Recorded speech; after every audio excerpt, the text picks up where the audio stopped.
Hello students, हमारे 12th RBSc के अंदर फर्स्ट यूनिट स्टार्ट मैंने की थी आवर्तबीजी पादपों में जनन। ठीक है, उसका इंट्रोडक्शन हमने देख लिया था और हमने ये भी जाना था कि आवर्तबीजी पादपों में जो जनन है वो दो प्रकार से होता है। ठीक है, तो आवर्तबीजी पादपों में जो जनन है उस जनन के बारे में हम पढ़ रहे थे। और ये जनन मोस्टली हमारे पास में कितने प्रकार से बताया था हमने? दो प्रकार से जनन होता है। ठीक है, अब समझिएगा। एक हमने बताया था अलैंगिक जनन, अलैंगिक जनन। ठीक है, और एक होता है लैंगिक जनन, लैंगिक जनन। ठीक है, इसको हम एसेक्सुअल रिप्रोडक्शन कहते हैं, एसेक्सुअल रिप्रोडक्शन, और इसको हम सेक्सुअल रिप्रोडक्शन बोलते हैं अंग्रेजी में।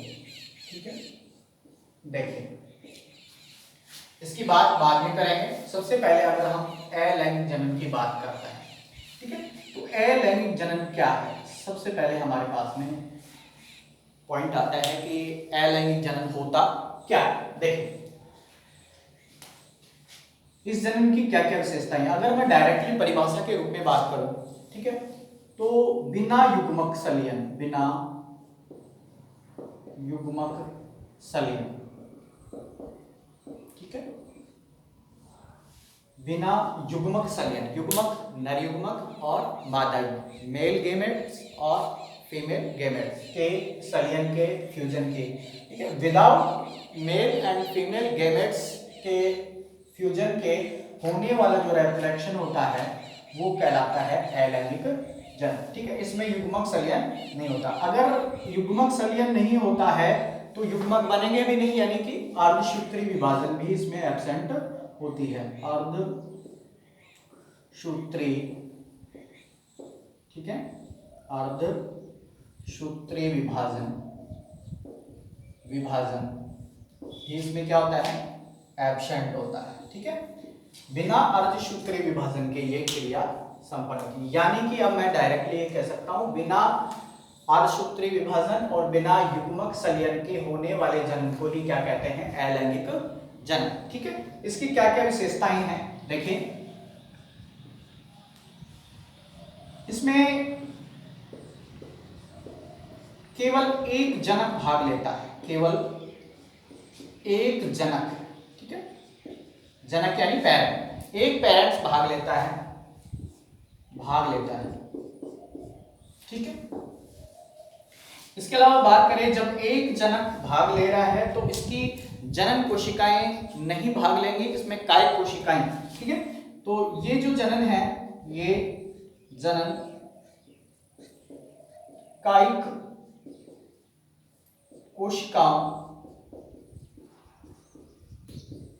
कोशिकाओं के समसूत्री विभाजन, ध्यान रहे अर्धसूत्री विभाजन इसमें नहीं पाया जाता है। इसमें कौन सा विभाजन होता है? समसूत्री विभाजन। ठीक है, तो समसूत्री विभाजन द्वारा होता है। ठीक है, इसमें कौन सा विभाजन होगा? समसूत्री विभाजन होगा। ठीक है, और अगर कायिक सेल है, कोई भी वेजिटेटिव सेल्स है, अगर उनके अंदर समसूत्री विभाजन से नई संतति बन रही है, या मैं कहूं नई ऑफस्प्रिंग बन रहा है, ठीक है, एक पेरेंट से, एक ही पेरेंट से अगर नई संतति बन रही है, ऑफस्प्रिंग बन रहा है, तो उसके अंदर क्या है कि सभी जो लक्षण होंगे, ठीक है, फिजिकली भी और जो हमारे पास में हेरिडिटिकली भी यानी जेनेटिक्स भी, सारे जो कैरेक्टर्स हैं वो उसके जनक के समान होंगे। ठीक है, तो इसके अंदर क्या होता है, अगर हम बात करें तो इस जनन में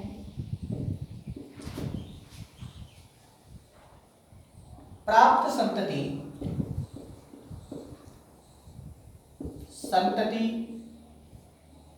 शारीरिक एवं आनुवांशिक रूप से ठीक है जनक के समान होते हैं, जनक के समान।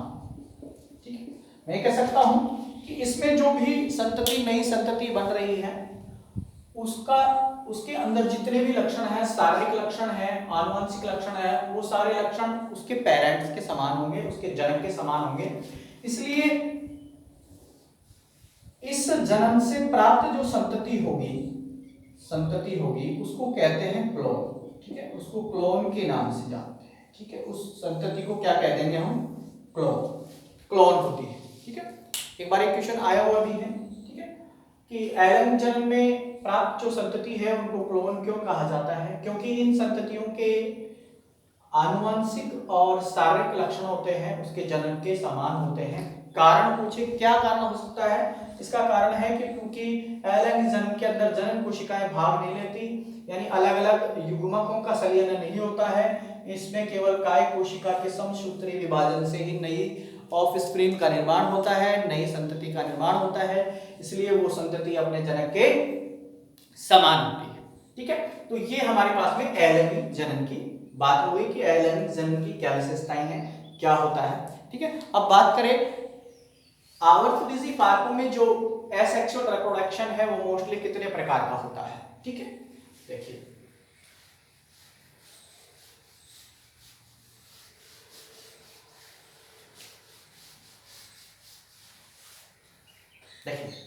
एलन जन्म मोस्टली दो प्रकार का होता है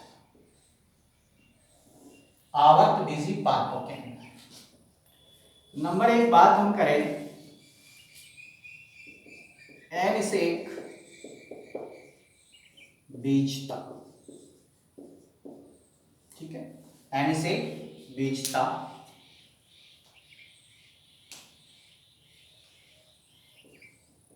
एगेमो स्पर्म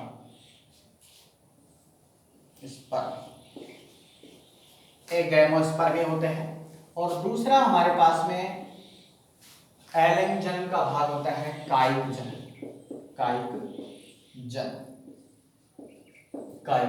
जन। इसको कायिक प्रवर्धन भी कहते हैं या प्रवर्धन। ठीक है, कायिक प्रवर्धन। ठीक है, इसको हम वेजिटेटिव रिप्रोडक्शन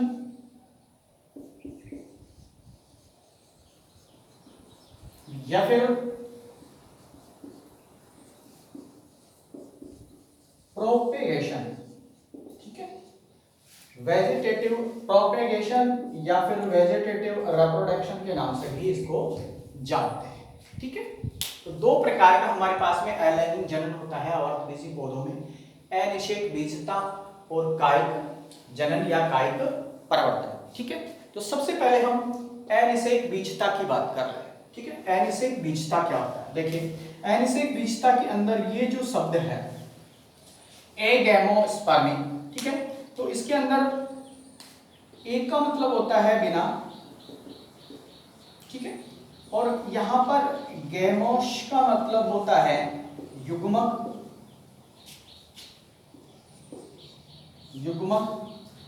यानी बिना युग्मक संलयन।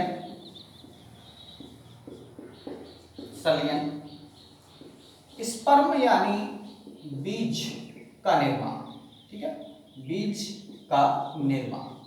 ठीक है, यानी बिना युग्मक संलयन अगर भ्रूण या बीज बनता है किसी पादप में और उस भ्रूण या बीज से नए प्लांट का निर्माण हो रहा है तो उस जनन की विधि को कहते हैं एनिसेक बीजता।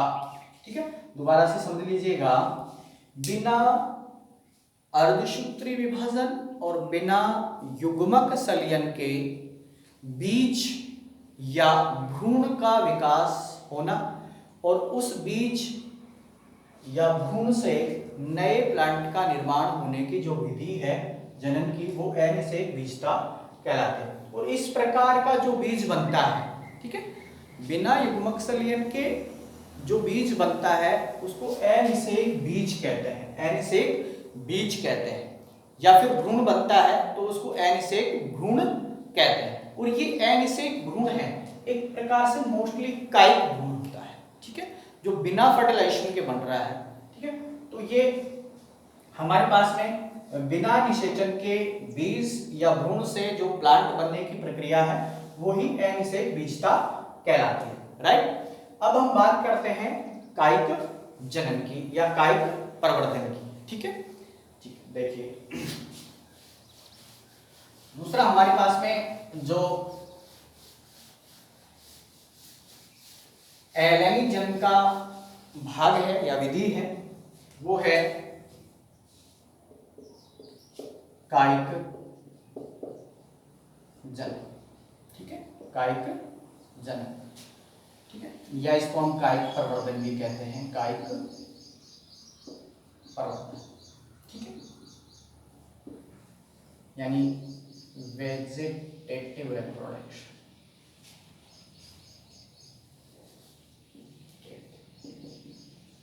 ठीक है, प्रोपेगेशन, प्रोपेगेशन। देखिए बता इसमें क्या होता है कि कायिक भाग, प्लांट्स के कायिक भाग, कायिक भागों का मतलब है जड़, तना, पत्ती, ठीक है, जड़, तना, पत्ती, इनसे अगर कोई प्रोपेग्यूल बन रहा है, प्रवर्ध बन रहा है और उस प्रवर्ध से नए प्लांट का निर्माण हो रहा है, ठीक है, तो इस प्रकार के जनन को कहेंगे कायिक जनन। यानी मैं ये कह सकता हूं यदि किसी पादप, ये मोस्टली आवर्तबीजी पौधों के अंदर पाए जाने वाला बहुत ही महत्वपूर्ण लक्षण है, क्योंकि इसके द्वारा कम समय के अंदर प्लांट्स की संख्या को बढ़ाया जाता है, ठीक है। इसके अलावा व्यावसायिक रूप से भी इसके अंदर जो है प्लांट्स को जो है हम गुणन करते हैं, प्लांट्स को बढ़ाते हैं, ठीक। तो बहुत महत्वपूर्ण विधि है रिप्रोडक्शन की प्लांट्स के अंदर, ठीक है। इसमें कायिक भागों से यानी पादप के यदि कायिक भागों से जैसे जड़, तना, पत्ती, इनसे नया पादप बनने की जो प्रोसेस होती है, प्रक्रिया होती है, उसको हम कहते हैं कायिक जनन, कायिक प्रवर्धन, ठीक है। ये देखिए दोनों प्रकार से हो सकती है, ये कृत्रिम रूप से भी होती है और प्राकृतिक रूप से भी होती है, ठीक है। यानी कि पादपों के जड़, तना, पत्ती से नए प्लांट्स बनने की जो प्रोसेस है, यानी एक स्ट्रक्चर बनती है इनमें प्रोपेग्यूल, ठीक है, प्रोपेग्यूल बनती है, ठीक है, प्रवर्ध बनते हैं। वो जो प्रवर्ध बनते हैं, ठीक है, वो प्राकृतिक रूप से भी बन सकते हैं और अगर हम व्यावसायिक रूप से अगर इनको बढ़ाने के लिए प्रेरित करें, ठीक है, तो हम इनको प्रेरित करके भी बना सकते हैं कृत्रिम रूप से, ठीक है। तो ये दो प्रकार का कायिक जनन होता है, कायिक प्रवर्धन। एक होता है प्राकृतिक कायिक प्रवर्धन, ठीक है, कायिक प्रवर्धन, समझ रहे हो, और एक होता है हमारे पास में आर्टिफिशियल यानी कृत्रिम, कृत्रिम कायिक प्रवर्धन, कृत्रिम कायिक प्रवर्धन, ठीक है। इसको आर्टिफिशियल वेजिटेटिव प्रोपेगेशन भी कहते हैं, ठीक है। इसकी बाद में बात करेंगे, पहले अगर हम इसकी बात करें प्राकृतिक कायिक प्रवर्धन की बात करें, ठीक है, तो ये प्राकृतिक रूप से अनुकूलित जो वातावरण है, मौसम है, उसके अंदर प्लांट्स के पत्तियां हैं, कुछ प्लांट्स की पत्तियां हैं, कुछ की जड़ें हैं या स्टेम हैं, तने हैं, ठीक है, ये प्रस्फुटित होकर और नया प्लांट बना लेते हैं। इसके अंदर किसी प्रकार के मानव हस्तक्षेप की आवश्यकता नहीं पड़ती है, ठीक है, प्रकृति के अंदर ही अनुकूल परिस्थितियों के अंदर ये प्रक्रिया इनमें होती रहती है, ठीक है। तो ये प्राकृतिक कायिक प्रवर्धन की बात है। तो प्राकृतिक कायिक प्रवर्धन मोस्टली हमारे पास में 4 भागों से होता है, ठीक है। यहां बात करें नंबर 1 जड़ों द्वारा, जड़ों द्वारा, ठीक है। नंबर 2 तनों द्वारा कायिक प्रवर्धन, ठीक है। नंबर 3 हम बात करें पत्तियों द्वारा, पत्तियों द्वारा, ठीक है। और नंबर 4 हम बात करें, ये एक विशिष्ट प्रक्रिया है, कभी कभी होती है, कुछ प्लांट्स में ही होती है, ये है जनन भागों द्वारा या जनन कलिकाओं द्वारा, कलिकाओं द्वारा, जनन कलिकाओं द्वारा कायिक प्रवर्धन। ठीक है, तो ये 4 विधियां हैं मोस्टली, अभी इनको समझते हैं। देखिए यहां से जो क्वेश्चन आता है वो आता है एग्जाम्पल, या तो आपको एग्जाम्पल पूछ लिया जाता है या एग्जाम्पल देके और जनन की विधि पूछ ली जाती है। ठीक है, तो यहाँ पर हम बात करते हैं कि एग्जाम्पल्स और ये क्या क्या होते हैं, किस किस के अंदर ये अलिंगिक जनन पाया जाता है, कायिक प्रवर्धन जो प्राकृतिक कायिक प्रवर्धन है वो पाया जाता है। ठीक है, तो यहाँ पर हम सबसे पहले बात करें नंबर 1, जड़ों द्वारा। ठीक है, जड़ों द्वारा कायिक प्रवर्धन, जड़ों द्वारा कायिक प्रवर्धन की बात करें।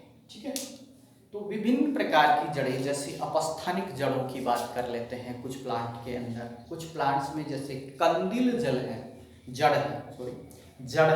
ठीक है, वो विशिष्ट परिस्थितियों के अंदर, अनुकूल परिस्थितियों के अंदर क्या होती हैं, प्रस्फुटित होकर और नया प्लांट बनाती है। ठीक है, नया प्लांट बनाती है, तो उस प्रकार की कायिक प्रवर्धन को क्या कहते हैं हम, जड़ों द्वारा कायिक प्रवर्धन कहेंगे। जैसे एग्जाम्पल की बात करें इसके अंदर, जैसे हमारे पास में अपस्थानिक जड़ों की बात करें, अपस्थानिक जड़ों द्वारा। ठीक है, और एक हमने बताया इधर कंदिल जड़ों, कंदिल जड़ों। ठीक है, ये बहुत इंपॉर्टेंट बात है क्योंकि यहाँ से एग्जाम्पल पूछ लिए जाते हैं बेटा। कई बार कॉम्पिटिशन एग्जाम्स के अंदर दिए जाते हैं कि भाई अपस्थानिक जड़ों से कायिक प्रवर्धन होता है, तो प्लांट्स का नाम दे देगा, तो उनमें पूछा जाएगा भाई कौन से प्लांट्स के अंदर अपस्थानिक जड़ों के द्वारा कायिक प्रवर्धन। ये इतना तो पता रहता है कि जड़ों द्वारा कायिक प्रवर्धन इन पौधों में होता है, लेकिन कई बार कंफ्यूज करने के लिए अपस्थानिक जड़ भी दे सकता है, कंदिल जड़ भी दे सकता है। ठीक है, तो यहाँ पर अपस्थानिक जड़ों की बात करें तो इसके अंदर जैसे शीशम है, ठीक है, शीशम के अंदर। ठीक है, इसके अलावा अमरूद के अंदर, अमरूद। ठीक है, मीठा नीम, रतालू। ठीक है, ये एग्जाम्पल्स है हमारे पास में, शीशम है, अमरूद है, मीठा नीम है, रतालू है। ठीक है, इनके अंदर मोस्टली अपस्थानिक जड़ों के द्वारा क्या होता है, कायिक प्रवर्धन होता है। ठीक है, इसी प्रकार से अगर हम कंदिल जड़ों की बात करें, कुछ प्लांट्स के अंदर जड़ें होती हैं वो कंदों के रूप में उपस्थित होती हैं। ठीक है, उनमें फ्रूट मटेरियल्स जो है संचित होते हैं, तो उनसे ही प्रस्फुटित होकर नया पौधा बनता है। जैसे कि हम बात करें शकरकंद की। ठीक है, शकरकंद। ठीक है, शकरकंद है, उस शकरकंद के अंदर मोस्टली कंदिल जड़ों के द्वारा क्या होता है, कायिक प्रवर्धन होता है। ठीक है, तो इस प्रकार से आपको ये एग्जांपल्स याद रखने हैं मोस्टली। ठीक है, अब नेक्स्ट हम बात करते हैं नंबर 2, तनों द्वारा कायिक प्रवर्धन। ठीक है, तनों द्वारा कायिक प्रवर्धन।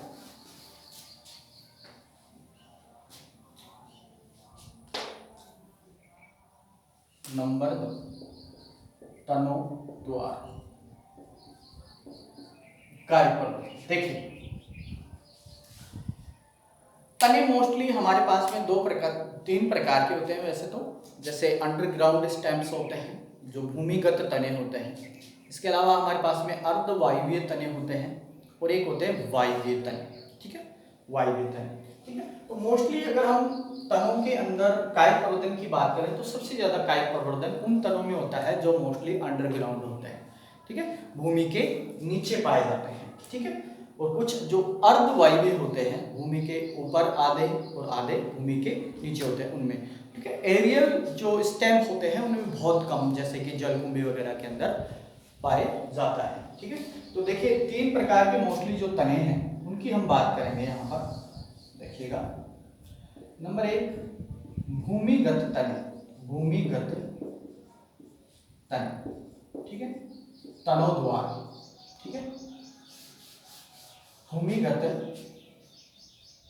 तनों द्वारा, ठीक है।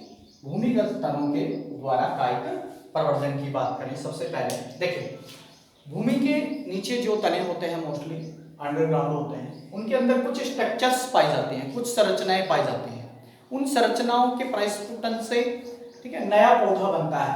जैसे इनके अंदर कुछ संरचनाएं पाई जाती हैं, जैसे तनाकंद, ठीक है, तनाकंद, ठीक है, इनसे जो है परिस्फुटित होके कलिकाएं और नया पौधा बनाती हैं, ठीक है। इसके अलावा जैसे हमारे पास में प्रकंद, प्रकंद, ये स्ट्रक्चर्स पाई जाती हैं जो भूमिगत तने होते हैं उनमें, ठीक है। इसके अलावा जैसे हमारे पास में पाए जाते हैं घनकंद, घनकंद, ठीक है।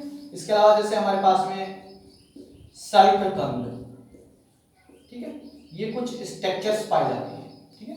जैसे तनाकंद की हम बात कर रहे हैं, ठीक है, तो ये जैसे आलू के अंदर पाई जाती है, ठीक है, आलू में, ठीक है, आलू के अंदर तनाकंद स्ट्रक्चर होती हैं, उनके द्वारा नया पौधा बनता है, ठीक है।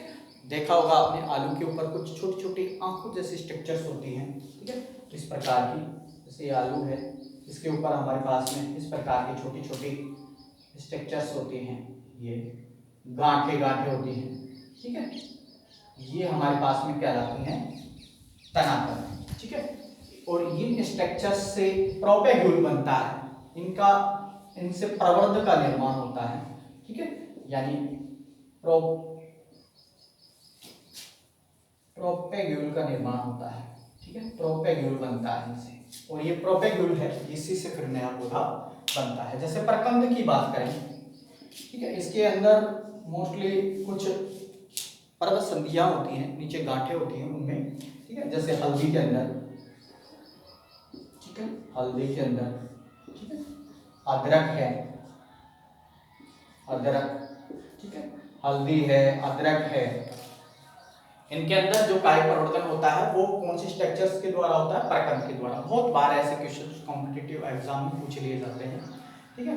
हल्दी में कायिक प्रवर्धन होता है, जैसे तनाकंद, घनकंद, सल्ककंद, प्रकंद किसके द्वारा होता है, ठीक है, तो ये याद रखना होगा आपको, कई बार क्वेश्चन आते हैं, कौन से भाग, हल्दी कौन से भाग से प्राप्त होती है, ठीक है, कौन सा भाग है पादप का, ये तो प्रकंद है, ठीक, अदरक है। घनकंद की बात करें, ठीक है, तो घनकंद के अंदर जो है हमारे पास में कौन कौन से ऐसे स्ट्रक्चर होती हैं, कौन कौन से ऐसे प्लांट होते हैं जिनके द्वारा जिनमें कायिक प्रवर्धन होता है, तो इसमें जैसे केसर है, ठीक है, केसर है, जैसे अरबी है, ठीक है, अरबी है, केसर है, इनके अंदर जो है कायिक प्रवर्धन होता है वो किसके द्वारा होता है? घनकंद के द्वारा होता है, ठीक है। इनमें कुछ स्ट्रक्चर्स होती हैं, जो गांठें, जो फूड मटेरियल्स होते हैं, मोस्टली सभी भूमिगत तनों के अंदर खाद्य पदार्थ, भोज्य पदार्थ संचित होते हैं, ठीक है, फूड मटेरियल्स, इसलिए फूले होते हैं, इसलिए इनको कंदिल भाग कहते हैं, कंदिल भाग, ठीक है। सल्ककंद की बात करें तो सल्ककंद के अंदर जो है हमारे पास में लहसुन है, लहसुन है, प्याज है, ठीक है, प्याज है, ठीक है, इनके अंदर जो कायिक प्रवर्धन होता है वो किसके द्वारा होता है? सल्ककंद के द्वारा होता है, ठीक है। तो भूमिगत तनों के द्वारा जो कायिक प्रवर्धन होता है किस किस में, यहाँ पर एग्जांपल्स मेन होते हैं, एग्जांपल्स पूछे जाते हैं, ठीक है। तो तनों द्वारा कायिक प्रवर्धन चल रहा है, भूमिगत तने हो गए। अगर हम बात करें अर्धवायवीय तनों की बात कर लें, ठीक है, यहाँ पर नंबर 2 की बात करें, अर्धवायवीय तने, ठीक है, नंबर 2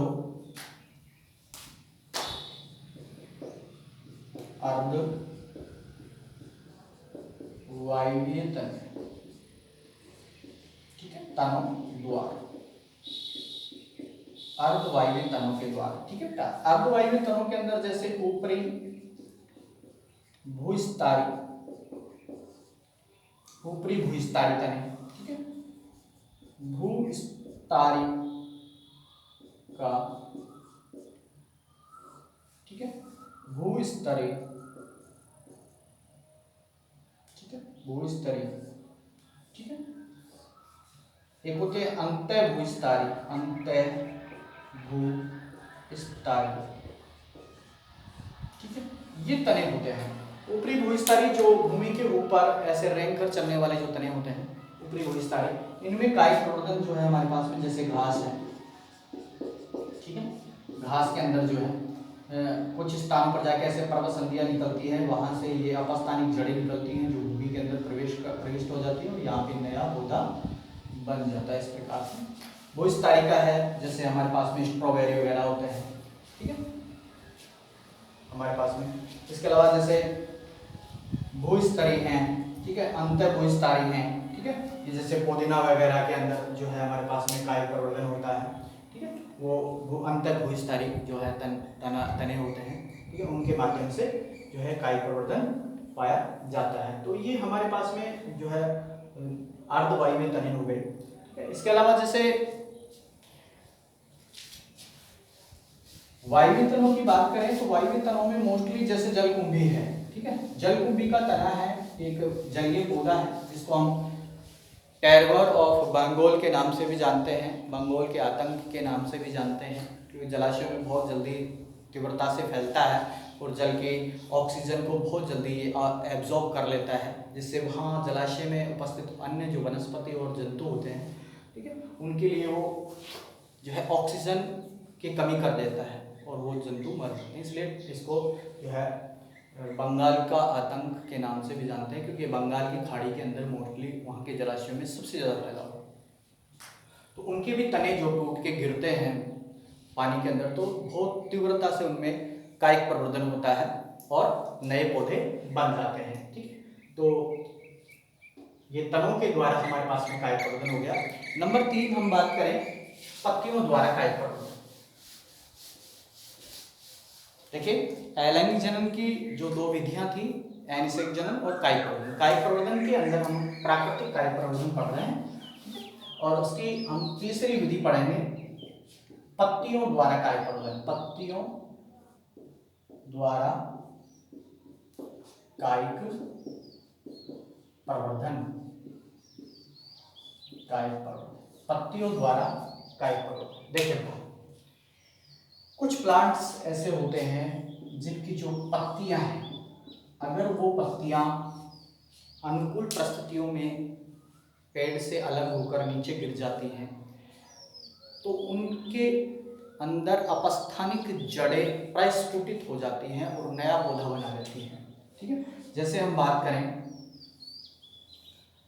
तो ये जैसे हमारे पास में कोई पत्ती है, ठीक है, तो इसके अंदर यहाँ से एक अपस्थानिक जड़ें निकलेंगी और नया पौधा बन जाएगा, इस प्रकार से, ठीक है। तो ये पत्तियों के द्वारा कायिक प्रवर्धन मोस्टली किन किन में होता है? एक तो होता है ब्रायोफिलम के अंदर, ब्रायोफिलम, ब्रायोफिलम की पत्ती, ठीक है, इसको हम पतरचट्टा के नाम से भी जानते हैं, ठीक है, ब्रायोफिलम, पतरचट्टा, ठीक है, पतरचट्टा के नाम से भी इसको हम जानते हैं। इसके अलावा बिगोनिया, ठीक है, दूसरा अगर एग्जाम्पल की बात करें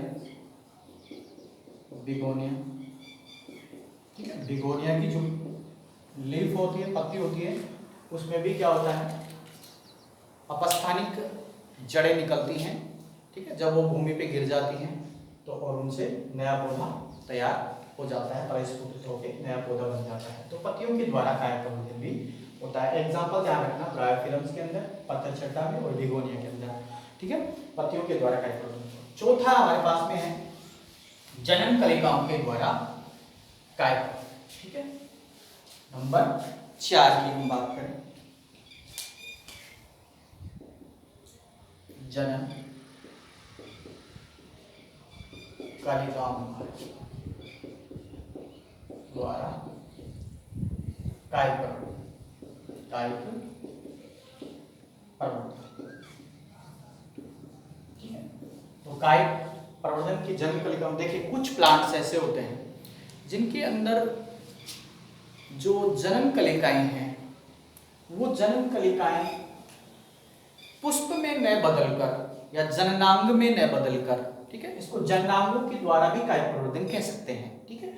जननांगों में न बदलकर यानी पुष्प में न बदलकर वो डायरेक्ट किस में बदल जाती है, एक मतलब पत्र तय कलिका में बदल जाती है, पत्र तय कलिका। एक विशिष्ट प्रकार, जैसे कि देखिए बात करें, जैसे ये हमारे पास में एक प्लांट है, यहाँ पर एक पत्ती है लगी हुई, ठीक है, प्लांट में पत्ती लगी हुई है इस प्रकार से। यहाँ पर पुष्प लगने वाला था, लेकिन वहां पर एक कलिका पुष्प में न बदलकर एक विशिष्ट प्रकार की गांठ बना लेती है इस प्रकार से। इसी गांठ को कहते हैं पत्र प्रकलिका, ठीक। इस पत्र प्रकलिका के द्वारा, जब ये पत्र प्रकलिका है, ये मोस्टली टूट के नीचे गिर जाती है भूमि में, ठीक है। तो उस कंडीशन के अंदर क्या होता है, इसके प्रस्फुटन से ठीक है, इसके प्रस्फुटन से नया पौधा बनता है, ठीक है, नया पौधा बनता है, ठीक है। जैसे कि हम एग्जाम्पल की बात करें, एक पौधा है एगेव, ठीक है, जिसको रामबास के नाम से भी जानते हैं, रामबास, ठीक है, रामबास या रामबास के नाम से जानते हैं। इस प्लांट के अंदर जो है, कई बार एक क्वेश्चन पूछा भी गया था कि एगेव के अंदर जो है किस प्रकार का जो है जनन पाया जाता है, कौन सी विधि के द्वारा जनन पाया जाता है, ठीक है। तो जननांगों के द्वारा या जनन कलिकाओं के द्वारा कायिक प्रवर्धन होता है। इसके अंदर कौन सी स्ट्रक्चर्स बनती है, मोस्टली पत्र प्रकलिकाओं का निर्माण होता है, ठीक है। तो ये इस प्रकार से जो है हमारे पास में आवर्तबीजी पादपों में जो दो प्रकार का जनन है, अलैंगिक जनन और लैंगिक जनन, जिसमें अलैंगिक जनन है, उस अलैंगिक जनन के अंदर दो विधि है, ठीक है, अनिषेक बीजता, ठीक है, और एक है कायिक प्रवर्धन। तो कायिक प्रवर्धन के अंदर एक प्राकृतिक कायिक प्रवर्धन है, वो हमने पढ़ लिया है। अब हम नेक्स्ट वीडियो के अंदर बात करेंगे जो अलैंगिक जनन की जो कायिक प्रवर्धन की जो विधि है, कृत्रिम कायिक प्रवर्धन, ठीक है, उस कायिक प्रवर्धन की बात करेंगे, वो क्यों आवश्यक है उसकी बात करेंगे, और कितने प्रकार की होती है, कौन कौन सी विधियों के द्वारा कृत्रिम कायिक प्रवर्धन करवाया जा सकता है, ठीक है, उसकी बात करेंगे, ठीक है। वीडियो को अंत तक देखें और वीडियो को लाइक जरूर करें, और अगर चैनल पे नए हैं तो सब्सक्राइब करें। धन्यवाद।